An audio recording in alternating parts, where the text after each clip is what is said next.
Donald Trump खुद को सबसे बड़ा डील मेकर कहते हैं, लेकिन 2 महीने के अंदर उनकी हर बड़ी डील फेल साबित हो रही है।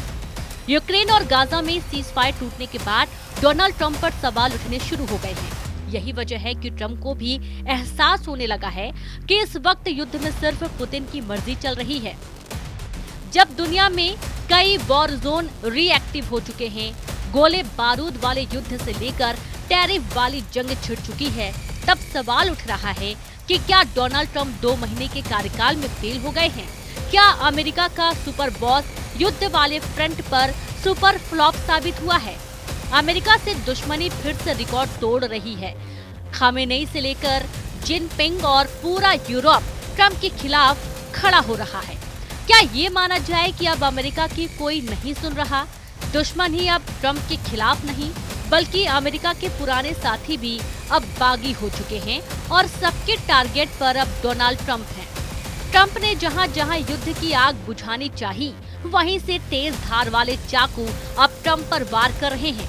डोनाल्ड ट्रंप ने 20 जनवरी को दूसरी बार राष्ट्रपति पद की शपथ ली और 2 महीने के कार्यकाल में ट्रंप ने 2 सबसे बड़े वॉर जोन में आग बुझाने की कोशिश भी की।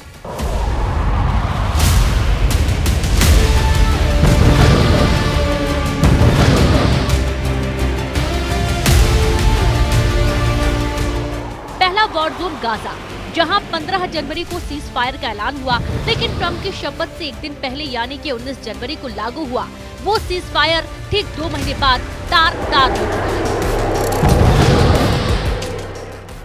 दूसरा वॉर जोन यूक्रेन, जहां डोनाल्ड ट्रंप ने बहुत मिन्नत और मशक्कत के बाद पुतिन और जेलेंस्की दोनों की 30 दिन के युद्ध विराम के लिए दोनों को राजी किया, लेकिन ट्रंप कार्यकाल के 2 महीने के अंदर ही यूक्रेन में फिर भयंकर युद्ध शुरू हो चुका है।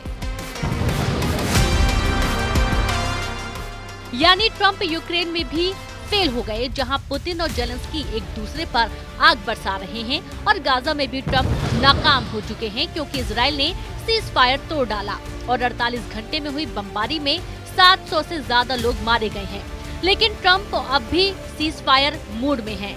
अमेरिका के राष्ट्रपति डोनाल्ड ट्रंप का कहना है कि हम बहुत सी जगह युद्ध विराम करने जा रहे हैं, सब बहुत अच्छी तरह से चल रहा है। दोनों तरफ सैनिकों ने एक दूसरे पर बंदूकें तानी हुई थी, बहुत से सैनिक घिरे हुए थे। हम बहुत जल्द पूरी तरह युद्ध विराम करेंगे, हम समझौते भी करेंगे, जमीन बांटने को लेकर भी बात होगी। नेतन्याहू की गाजा पर बमबारी वाली पॉलिसी ने ट्रंप की सीज फायर वाली कोशिश पर पानी फेर दिया। गाजा में हालात बहुत ज्यादा खराब हैं और एक बार फिर से नेतन्याहू कह रहे हैं कि हमास को पूरी तरह खत्म करना ही उनका एजेंडा है।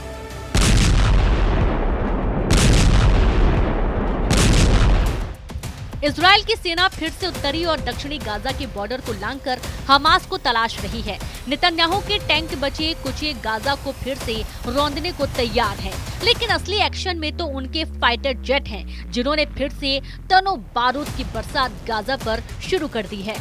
नेतन्याहू कह रहे हैं अब हमास से बात होगी तो बमबारी के साथ होगी। उधर इजराइल के पीएम नेतन्याहू का कहना है कि रक्षा मंत्री से मुझे सेना की सिफारिश मिली है कि हमास पर फिर से हमले शुरू किए जाएं। अब इजराइल हमास पर और तेज हमले करेगा। अब बातचीत सिर्फ बमबारी के बीच होगी।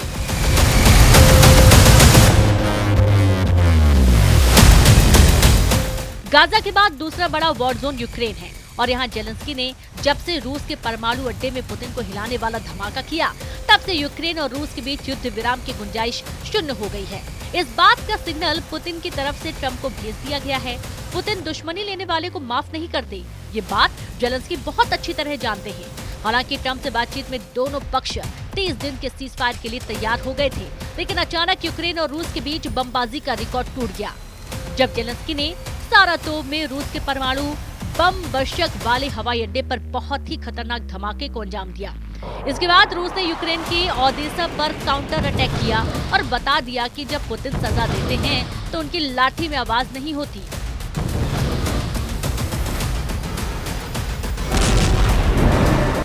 इस वीडियो को देखकर जेलेंस्की से ज्यादा डोनाल्ड ट्रंप को डर लग रहा होगा, क्योंकि जिस युद्ध को रोकने का ख्वाब उन्होंने देखा था, जिस युद्ध को रोकने के नाम पर वो अमेरिका में दोबारा राष्ट्रपति बने, वो जंग अब ट्रंप के कंट्रोल से पूरी तरह बाहर हो चुकी है।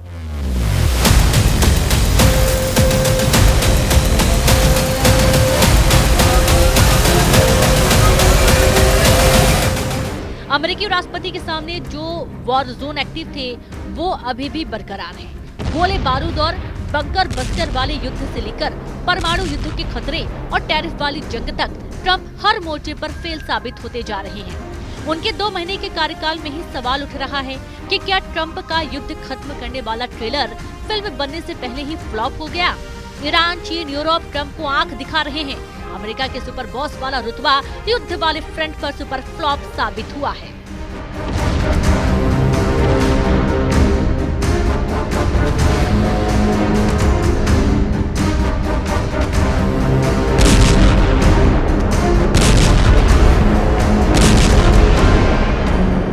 उधर ईरान के सर्वोच्च नेता अली खामेनेई ने 2 टूक कहा कि अमेरिका को पता होना चाहिए कि ईरान को डराने से कुछ नहीं होगा। ईरान ने भी कभी युद्ध शुरू नहीं किया, लेकिन अगर कोई बुरे इरादों से काम करता तो उसे सख्त सजा मिलेगी। ईरान के सर्वोच्च नेता अली खामेनेई बार बार बता रहे हैं कि अमेरिका चाहे जितनी बड़ी ताकत हो, डोनाल्ड ट्रंप चाहे जितने बड़े डील मेकर हों, ईरान उनके साथ समझौता नहीं करेगा। वैसे ट्रंप को ईरान ही नहीं यूरोप भी आंख दिखा रहा है। यूरोप में ट्रंप को लेकर विश्वास डगमगा गया है। पोलैंड ने डोनाल्ड ट्रंप से जो मांगा है उसे लेकर पूरी दुनिया हैरान है। पोलैंड अब युद्ध पुतिन को परमाणु टक्कर देने वाला लॉन्च पैड बनना चाहता है। वो इसलिए क्योंकि यूरोप में ट्रंप को लेकर भरोसा 0 लेवल पर है।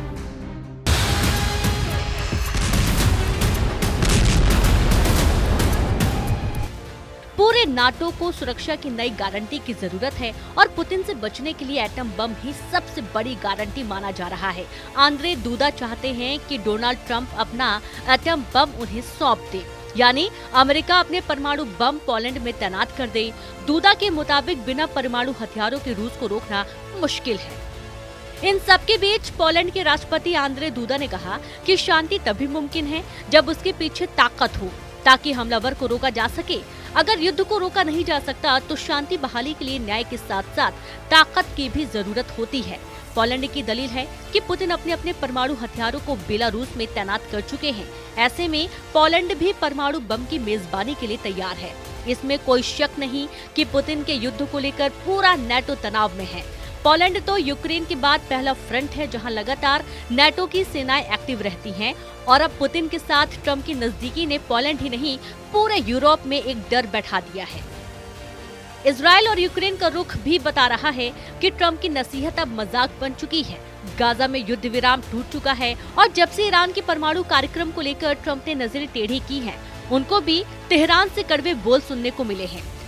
ईरान के युद्धाभ्यास लगातार जारी हैं। ईरान अपनी मिसाइलों को दिन में भी फायर की जा रही है और रात में भी उन्हें टेस्ट कर लिया गया है। ईरान ने अपने 200 किलोमीटर रेंज वाला बाबर 373 एयर डिफेंस सिस्टम दिखाकर बता दिया है कि वो अमेरिका के चैलेंज के लिए तैयार है। ईरान की ये मिसाइल लंबी दूरी तक दुश्मन का पीछा करती है और फिर उसे मार गिराती है। ईरान के टारगेट पर अमेरिका का F-35 जैसा स्टेल्थ फाइटर जेट है। ईरान बार बार अपनी एयर डिफेंस वाली ताकत दिखा रहा है। मार्च से पहले और फरवरी से पहले जनवरी में ईरान ने कैसे हर मिसाइल को आजमाया है वो देखकर डोनाल्ड ट्रंप चौंक जाएंगे। मार्च के आखिर में किसी भी हमले के लिए ईरान ने खुद को पूरी तरह तैयार कर लिया है ताकि वो अमेरिका और इजराइल के गुस्से का सामना कर सके।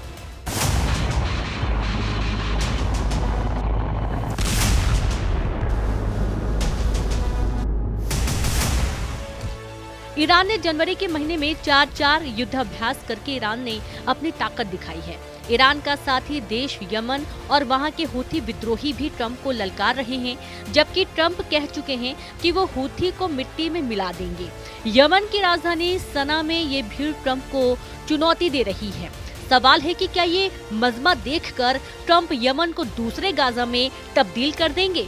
यमन के पास अमेरिका का एयरक्राफ्ट कैरियर ट्रूमैन लगातार एक्टिव है और यहाँ से उड़ने वाले हर फाइटर जेट के टारगेट पर यमन के शहर हैं। लेकिन यमन का गुस्सा अमेरिका को बहुत कम करके आंक रहा है और यही बात ट्रंप के रौब पर सवाल उठाती है। इसमें कोई शक नहीं कि गाजा से लेकर बेरूत और यमन से लेकर तेहरान तक डोनाल्ड ट्रंप की छवि अब डील मेकर नहीं वॉर मेकर की बनती जा रही है। और ट्रंप के लिए बड़ा झटका ये है कि उनकी धमकियों को अब कोई गंभीरता से नहीं ले रहा है। ये तस्वीर साफ है, 2 महीने के अंदर ही ट्रंप का कार्यकाल बड़ी चुनौतियों से घिर गया है। लग रहा है जैसे अमेरिका की सुनने वाला कोई बचा नहीं।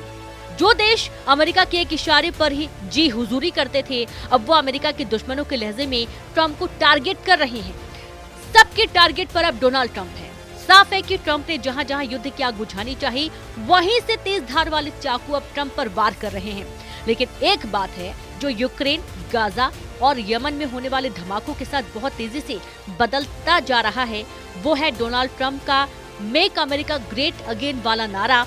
क्योंकि अमेरिका ग्रेट तभी है जब दुनिया अमेरिका की बात मानेगी।